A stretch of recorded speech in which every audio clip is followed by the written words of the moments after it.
So, welcome everybody. Madhyoli Charanam, Jayanandalala. So, like I Good morning. promised, it is Lord Nataraja today, Chidambaram. And I was just saying my favorite is Lord Nataraja because of that whole, he's a package. That whole beauty is so mesmerizing. As a child, that was one sculpture I was so attracted to. That one sculpture. I was just admiring his pose. How can a male god stand so gracefully? So gracefully. He beat all the females on earth, hands down. He beat all of the females who can dance. That graceful, so graceful. No wonder he's called the Natarajar, the king of dance, right? So apt, so beautiful. Now, Nataraja in Chidambaram is one of the Panchabhuta Sthalams. Now, this place represents the Akasha, the sky, ether. It's like eternal, it's so vast, there's no end. The word Chidambaram, Chit, meaning consciousness, Ambaram, meaning sky. So the word Chidambaram is Chit meaning consciousness, Ambaram meaning sky. So sky of consciousness. The ultimate aim of anybody would be to attain that self-consciousness, that self with a capital S, not the small s. And this is where it is. This is where you attain, you come to know of that self. You attain that self. Now, this is what is written in the Vedas. Now, another meaning is Chitu, meaning play or dance, dance of the Lord. Ambalam meaning stage. So that is another thing. Very perfect, right? Lord Nataraja. Here, the Lord Nataraja is the symbolic representation of the supreme form of dance, Ananda Nadanam. Ananda Nadanam is very happy. And that's why when you see the Lord Nataraja's face, he'll have a smile, very graceful little small little smile. He's enjoying this dance. Chit also means wisdom. Ambaram means a broad open space that is not measurable. So it's also a place of wisdom, place of consciousness. All this, all this stands good for this place. Now here, Lord Shiva is in three forms. A visible idol form, that is the idol that I was talking about, the beautiful Lord in his graceful dancing form, the Natarajar. The formless, he's in a formless form, and that is the Akasha, the space. And formless, which is in the form of a Spatika Lingam. So these are the three forms he's in this temple. The formless one is called as the Chidambara Rahasya. They always say Chidambara Rahasyam. Now that is for those people who have really done penance, really done penance. The rishis, the munis, the saints, and we'll still be getting to know a lot of other saints who have seen him in that form. Remember our Manikavachakar, the last, how he attained moksham. He saw him, he gave him that vision, and then he pulled him in. So those are the only special people. The Chidambara Rahasyam. What is that? There is a screen on the right side of Lord Nataraja. There is a screen. They remove the screen. And then Arati is offered to this open space. Like there's nothing in there. But you will find a golden Vilva Mala hanging. For just, you'll wonder, there's nobody there wearing it. But there will be a mala. This is for, there's no murti there. So this is the secret, that the Lord is in the form of an akasha, as in the form of the sky. No beginning, no end, formless. And that's the beauty here. This tempo is so powerful. There's no words. I could just keep going. And of course, I'm going to keep going and you will know why. It's also referred to as Tillai Natarajar Temple. The capital, Chidambaram used to be the capital of the Chola dynasty at one point. The Cholas regarded Lord Shiva as their family deity. Lord Shiva is in Natarajar as their family deity. The Chidambaram temple is one of the oldest in South India. The most unique aspect is the Lord Nataraja, who's bejeweled. His image is bejeweled. It's full of gems. The temple has 5 main halls or sabhas: Kanaka Sabha, Chit Sabha, Nritta Sabha, Deva Sabha, and Raja Sabha. This temple is located at the center point of world's magnetic equator. And you can Google this and see. The equator is way below, but this one just touches that part of Chidambaram.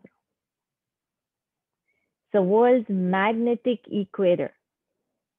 It's a line, it goes like this, like a wave. It goes through the southmost tip of the India in the map.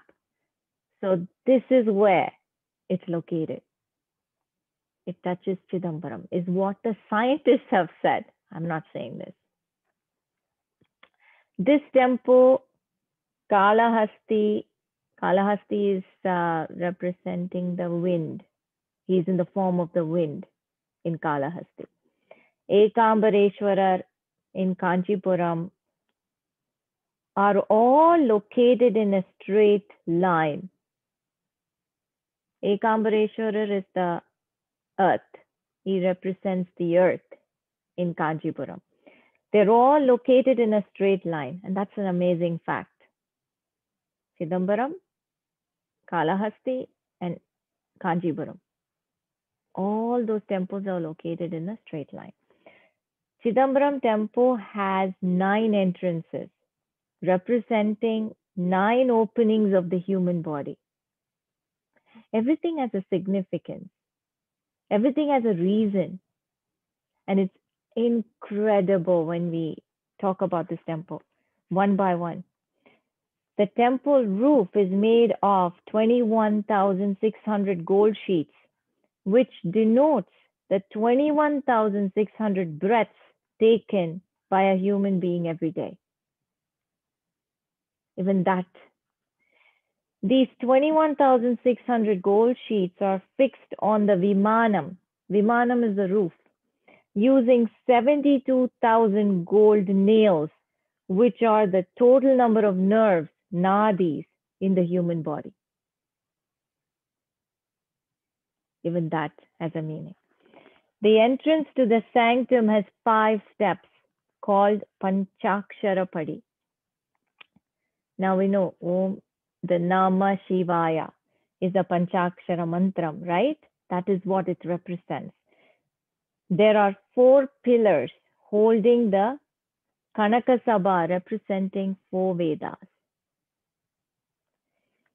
Ponnambalam has 28 pillars, 28 agamas.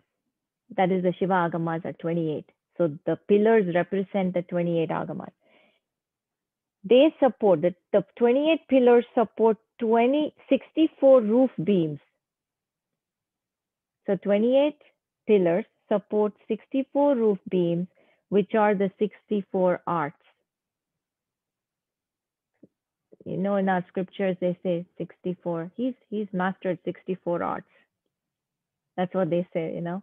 So there are 64 arts, and this roof beams, 64 roof beams represents each art, 64 arts. There are 9 kalasams on the golden roof, representing the 9 Shaktis or energies. 9 is a very powerful number, especially for our Devi. You know, our Sri Amma was born 9th, and she left this physical body also on the 9th. 9 is a very, very powerful number for the Devi. This place was once a Tillai forest, a kind of mangrove. That's why the name is Tillai. Within this forest was a lotus pond, and at the southern bank of this pond existed a Swayambhu. That is the main thing, the Swayambhu Lingam. It came on its own. Now the story, how the Lord Nataraja came to be. In the forest called Tarukavanam, some rishis, always when they get power, just not all rishis, this is rare. Some rishis, they attained so much power after penance. They achieved so much knowledge, so much power that they realized, they started to think that they're more powerful than the gods themselves. They got this arrogance and pride, they developed it. And they started doing more yagnam to attain more power. Now Lord Shiva was noticing everything. He asked for Lord Vishnu. He requested Lord Vishnu to help him teach these rishis a lesson. So he asked him to accompany him, and we'll put up a play, he said. They're very good at this, right? Lord Shiva and Vishnu are very good at this. So they went down to this forest to teach the rishis a lesson. Now Lord Vishnu, Lord Shiva is dressed like a vagabond. That suits him very well. Even in that form, in this vagabond dress up, he looks very good. He's very handsome. So he's like a dazzling, handsome person. He just comes and he's there. Now in this forest, the rishis are living with their family, their wives and their kids. Everybody are there. It's a Gurukulam. It's a big hermitage. So everybody's there. So Lord Shiva goes to the place where the wife and the kids are there. Whereas Lord Vishnu, he takes the form of Mohini. Mohini is that beautiful dancer, right? Beautiful. So enchanting. So she takes the, Lord Vishnu takes the Mohini form and goes to where the rishis are. The rishis are in some other place performing the yagna. So Lord Shiva enters this place where the wives are there. The wives and the daughters of the rishis, they all get so mesmerized by his beauty. He's come there for food. He comes there to ask for food, as if he's passing by. And they are so enchanted. He's like beating his damuru, right? And that damuru can mesmerize anybody.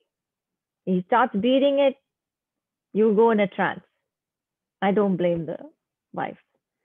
They went in a trance. And his beauty was he's so beautiful. With all his vibhuti, ash smeared, the Rudraksha Male. That's enough for him. He doesn't need any other jewelry. That's so simple and he's so mesmerizing. And so these wives get mesmerized and they are like just staring at him. They're not giving him anything because the whole body stopped working for them. They went in a trance looking at how beautiful he is. They didn't remember that they forgot that their husbands will be back for food, and everything is stopped. They stopped everything. They're just staring at this handsome man. Meanwhile, Lord Vishnu over there, when the rishis are performing their yajna, he goes and he's doing his job. And he's of course successful because who doesn't fall for Mohini? Do you remember during the churning of the ocean? She's the one who helped get the nectar. She saved the nectar from the asuras, right? Can never underestimate Mohini. So she did her job. The rishis left their yagnam and started following her. And she started dancing and leading them away from the sacrificial fire. And then she slowly brought them to the huts, the rishis' houses, the Gurukulam. She slowly brought them there and she vanished. Now the rishis got out of their trance when she was gone, and then they saw their wives staring at this strange man. And they were so angry because they were all just standing there and admiring him. One was like, look at his hair, look at his nose, look at his physique, and all this, They didn't like it. They were like, this is wrong. Who is this? And they started performing the sacrifice to destroy this man. First, they performed the sacrifice, and there came this very powerful tiger out of the fire. Now, I mean, Lord Shiva, of all the people, seriously, a tiger? I know when I was reading this, I was like, that is funny. I had to laugh. But he smiled too. When he saw the tiger, he had to smile. What, after all, you're sending a tiger to attack me? So he happily embraced the tiger, tore the skin off, and wore it.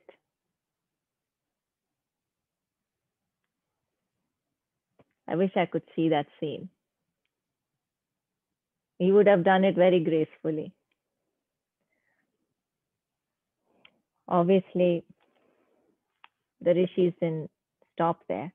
They were very agitated, and they did a more powerful yagnam again, and then poisonous snakes came out of it. Poisonous snakes attacked to attack him. When the snakes approached Lord Shiva, they themselves quietened down and they slowly, gracefully started moving around his body and positioning themselves like an accessory. It's a beautiful jewelry. They quietly went and draped around him, around his neck, around his hands. Now that's when the Lord showed his powerful form. He started his cosmic dance. He started dancing along with all these snakes and wearing the tiger skin. You can just picture it as I'm saying. The rishis didn't give up.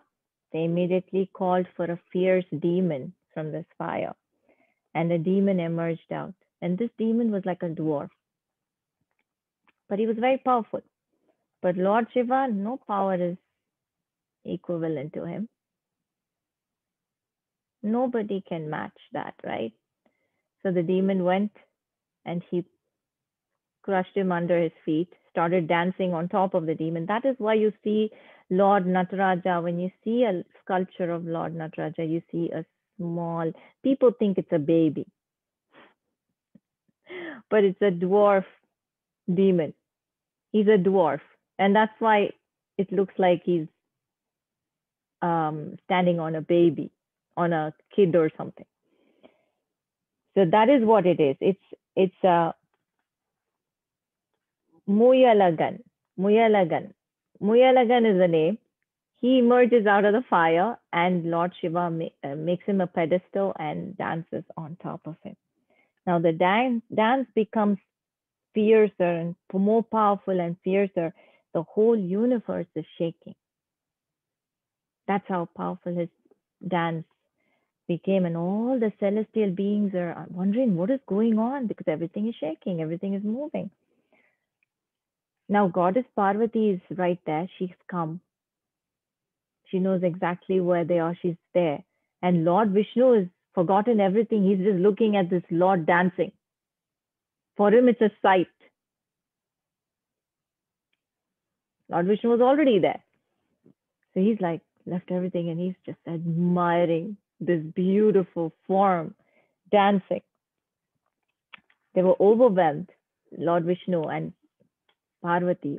Both of them were enjoying Lord Shiva's dance. Now, the rishis couldn't bear the power because for them, they could feel the power. It was actually destroying them. So they fell at his feet and asked for forgiveness immediately. That's when they realized he is not an ordinary person that they thought he was. So they immediately fell at his feet and asked for forgiveness. Now, Lord Vishnu, who had seen the form, he could not get over it. He came back to Vaikundam and just kept non-stop talking about this Lord Shiva's beautiful form. He couldn't stop. It was like, I have to see this again. Whenever I get a chance, I will go and see this. I will not miss it. Now, Adi Sesha. No, who's Adi Sesha? The beautiful, big, hooded snake bed on which Lord Vishnu lies down, right? He couldn't, he was like, I miss this dance. Adi Sesha. I miss this dance. How I wish I was there to see it. So Lord Vishnu says, don't worry, you can always request Lord Shiva. He will do something for you. So Adi Sesha starts his prayers. He does his prayers and he requests the Lord. Lord Shiva says, don't worry. You go down to earth. You will be born on earth. You do penance for me. And I will come and give you a darshan. You will meet another rishi. And both of you together will get a darshan from me, he says. He even gave his name, Vyagrapadar. Vyagrapadar. You will meet this rishi and both of you will get my darshan, he says. So Adi Sesha is very happy. And now he's, as Lord Shiva said, he is born on earth. He's born to a sage Atri, and he's called Patanjali. He's born as Patanjali on earth. And he does a lot of penance. Meanwhile, he was talking about another rishi, right? Vyagrapadar. We'll come to know about him. Who is Vyagrapadar? There was a rishi called Madhyandi. Madhyan Dinar, and he has a son called Madhyan Dinar. There's just a little stressing of that word there to differentiate their two names. And he lived on the banks of the river Ganga. Now, this boy was so learned at a very young age that he mastered all arts and all the Vedams, everything. One day he asked his father, who was a rishi, that what is the way to get rid of the cycle of birth and death? And how can I attain moksha? As a kid, he asked his father. How many kids ask their father that question? Not many. So the rishi was so happy to hear this. He says, well, doing penance to Lord Shiva will get you there. So he said, the boy says, what is the best place for me to go and do penance? So the rishi answers, you go to the forest, Thillai forest, and there you will find the lingam. You can do penance there. So the boy takes it up, goes all the way, moves to the south, and reaches the Thillai forest and finds the lingam as per the father's instructions and builds a small hut over there and does his puja for the lingam and does his meditation and penance over there. Every day he collects the pond over there. There's a pond there and there's a lot of lotus flowers and other flowers in the banks, and it's like a beautiful garden. So he collects flowers every day for the puja. But one day when he was collecting the flowers, he realized that there were so many bees and insects in every flower. So he says, okay, I have to come and get these flowers before these insects come and get them. So that means what? I have to wake up earlier than the insects. So they come early in the morning. So I have to wake up earlier than them. So he got up earlier, even before the sunrise. Sometimes he couldn't see clearly, but he would get hurt. He would get a lot of thorns, and he would get wounded. He'd fall. He'll get scratched. So it's pretty dark. It's a forest. So, but in spite of that, he would go and get the fresh flowers for the Lord, which is untouched. As per him, he didn't want it touched by any insect. He didn't want any insect going and taking any bit of honey from it, nectar from it. So he wanted to give it as it is to the Lord as soon as it bloomed. So this is what he did for years. And then slowly he started, his eyesight was weaker. It's becoming weaker and he couldn't see clearly. And there was a point where he could not see anything. So he's crying to the Lord. It's like, after all, what did I want? I wanted to get flowers for you. Please grant me that. See, all of us ask for ourselves. When we ask for ourselves, it never works. It'll never work. But when we ask for the benefit of the community, when we ask anything to do with inner cleansing, when we ask to help another person, it'll always work. And what was this for? He asked for the self realization. He's doing penance to attain moksha. He's doing puja for the Lord himself. He wanted to provide him with the best flowers. The Lord granted it. So easy, right? So easy that was. The Lord gave him a boon, not just a very ordinary one. He gave a boon of having tiger legs and eyesight. And he gave him the hands and feet have the tiger eyes. So the claws, eyes, that is why his name is called Vyagrapada. Vyagra is tiger and Pada is feet. That is where he got that name, Vyagrapada. Now, Patanjali, coming back to Adi Sesha, who's Patanjali now, also came there and they both met each other. Just like Lord Shiva told Adi Sesha that you will meet the other Rishi and I will give you a darshan together.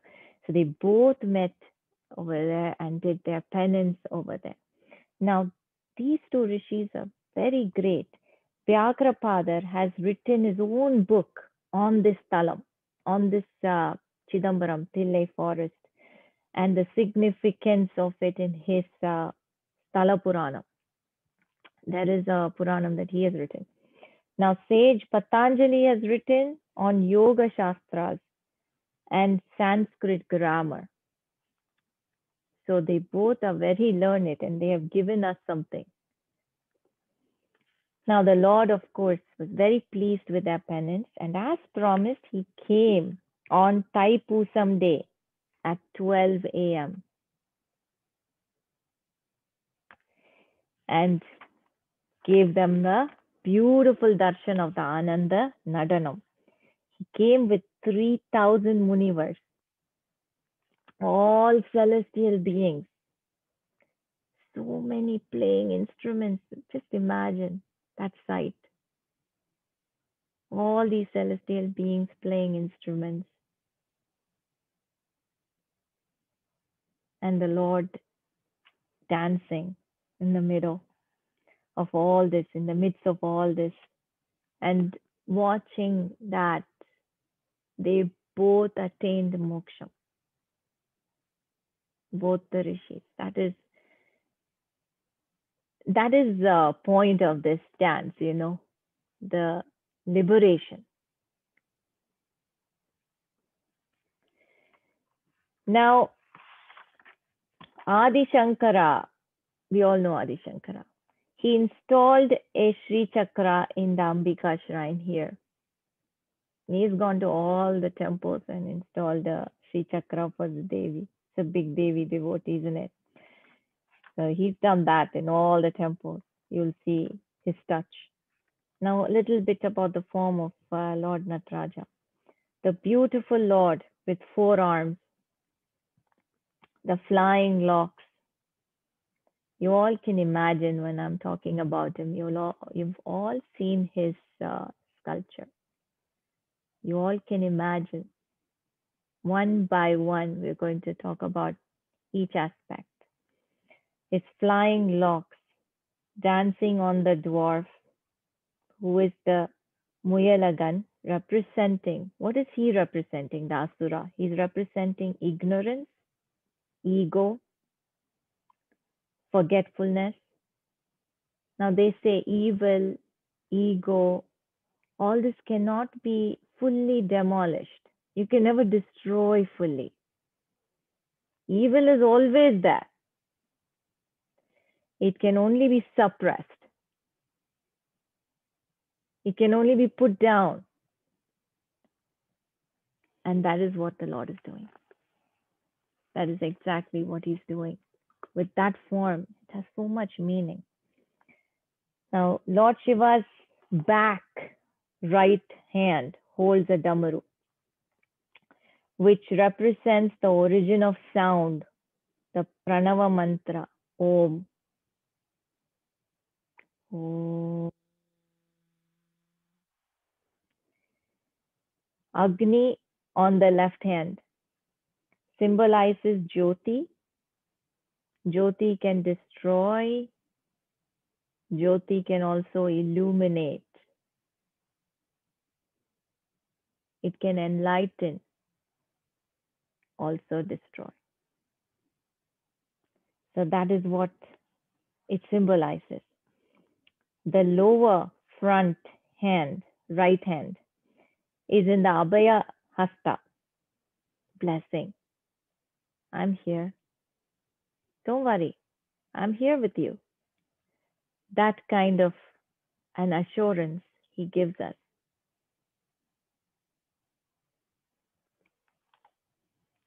Do not fear when I'm here. Is that, if you have seen, it's a beautiful, graceful hand. The right leg is standing on the Muyalagan, suppressing the evil. And the left leg is gracefully lifted, representing the released souls from their bondage of samsara. The left leg is like that, right? On top. The left hand is pointing gracefully at the left feet, which is raised up. So that is ultimately telling you that my feet is where you attain the liberation. That is where, at my feet. He's already telling you everything. He's giving you everything. He's giving you the path. The circle of fire, that is where you see the circle of fire around him, right? Represents the cosmos, the never-ending time. Now the Agamas says the birth of the world, its maintenance, its destruction, the soul's journey, and liberation are all the 5 acts of his dance.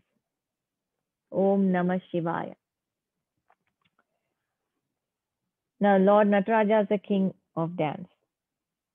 And you also see Goddess Ganga on his head.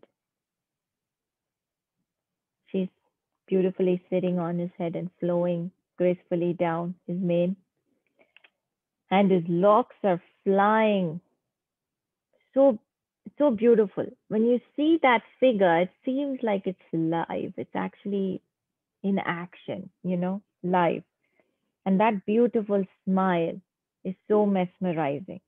Now, what does Ganga represent? The Ganga represents the wisdom. And the crescent moon, not to forget that, on his head represents the blissfulness. And the skull in his matted locks represents the Lord's power of destruction. Now this dance was so enticing. Like I said, Lord Vishnu was so mesmerized by Lord Shiva's dance, Lord Nataraja's dance, that he always wanted to be there to view it, right? So he is present in a temple nearby as Govindaraja Perumal. Now this is one of the 108 Divya Deshams, Vishnu Perumal temple over there, near the Nataraja temple, Chidambaram. So Govindaraja Perumal, he's always there to witness this Ananda Nadana. Now that is a very sweet thing, isn't it?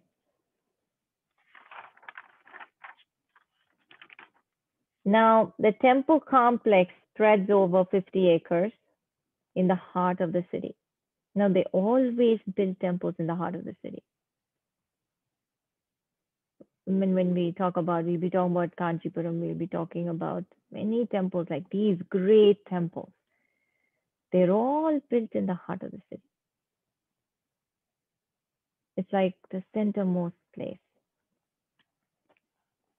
Now, the temples were destroyed by the Mughals when they invaded. That was during the 13th and the 14th century when the Mughals from Delhi came all the way down. If you've read history, you would know Malik Kafur, very famous.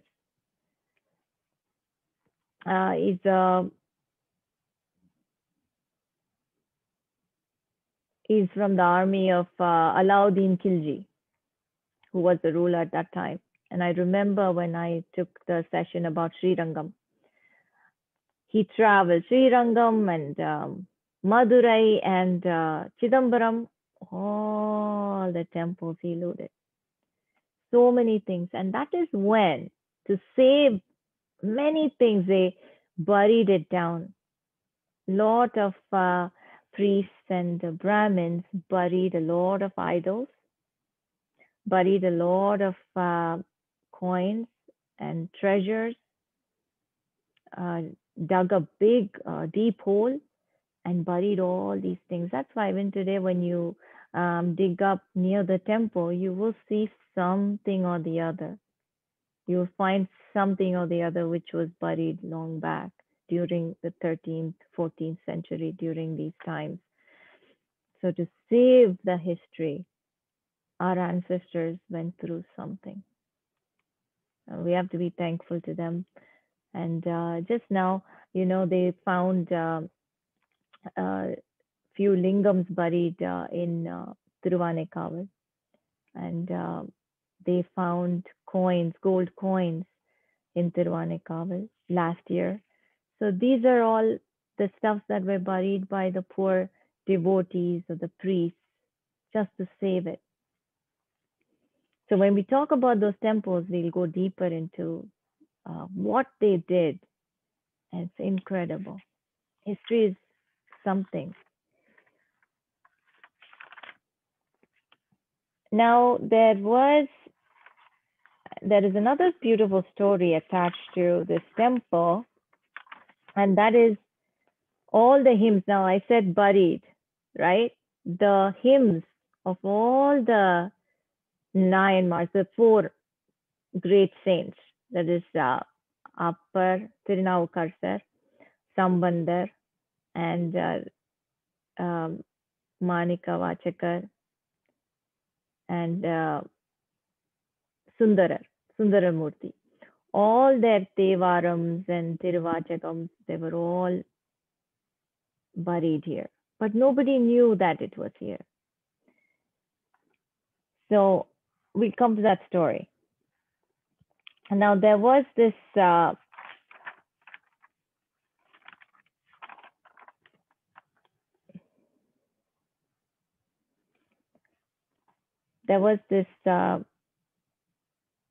devotee named Tirunarayur Nambiyandar Nambi.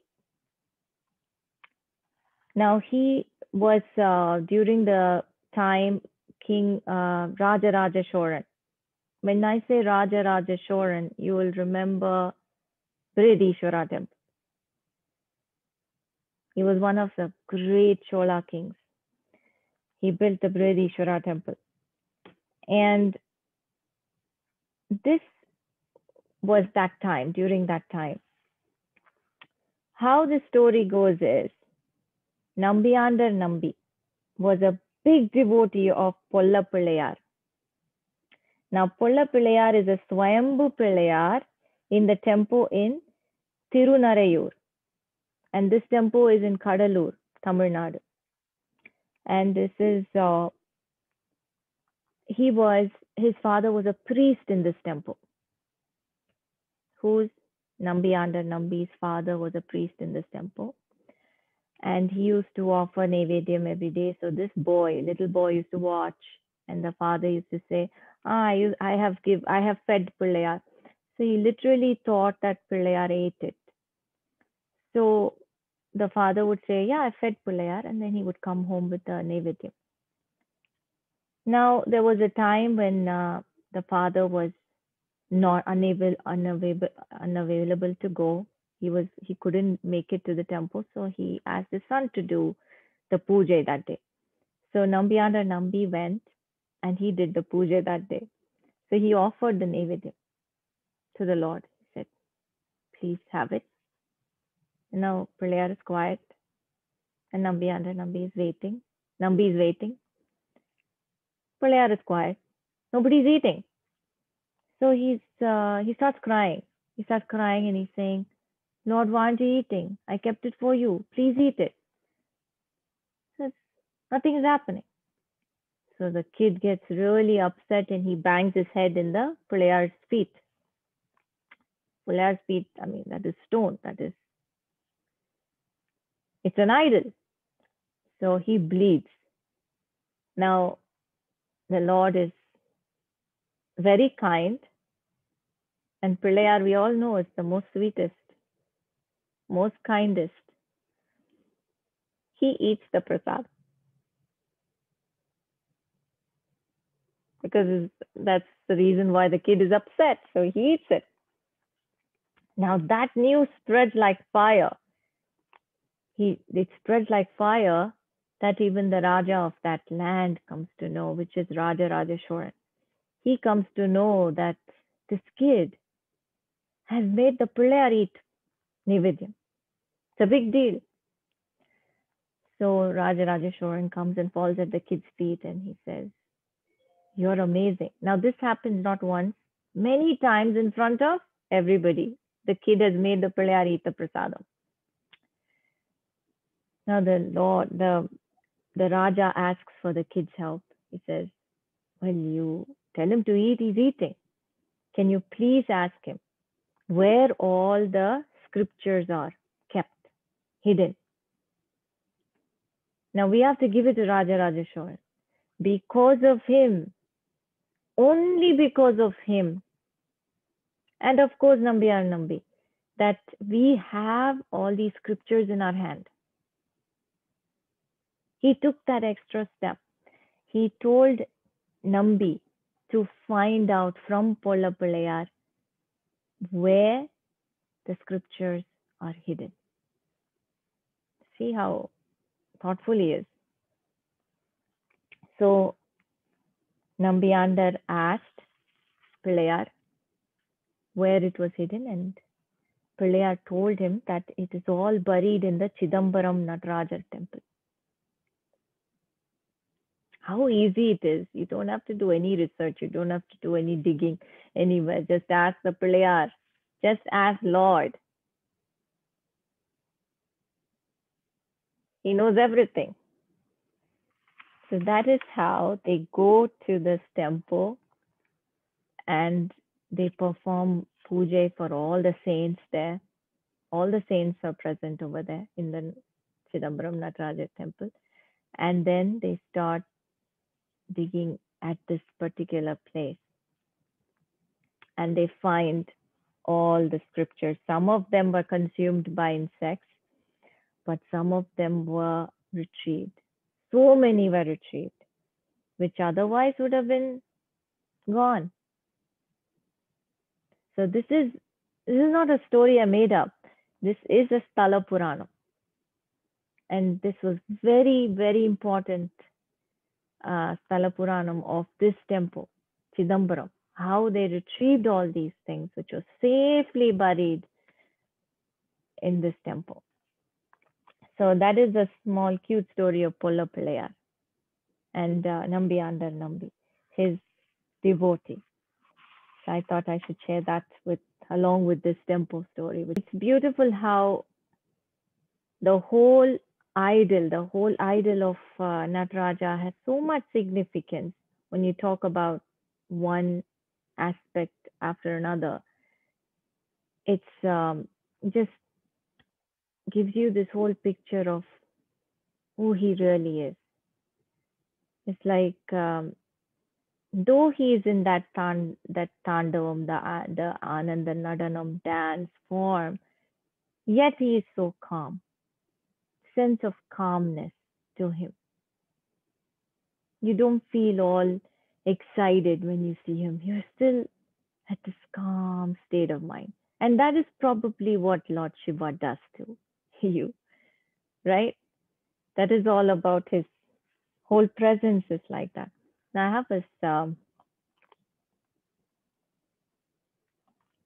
song to wrap it up today on this form on Lord Shiva, which is my favorite song.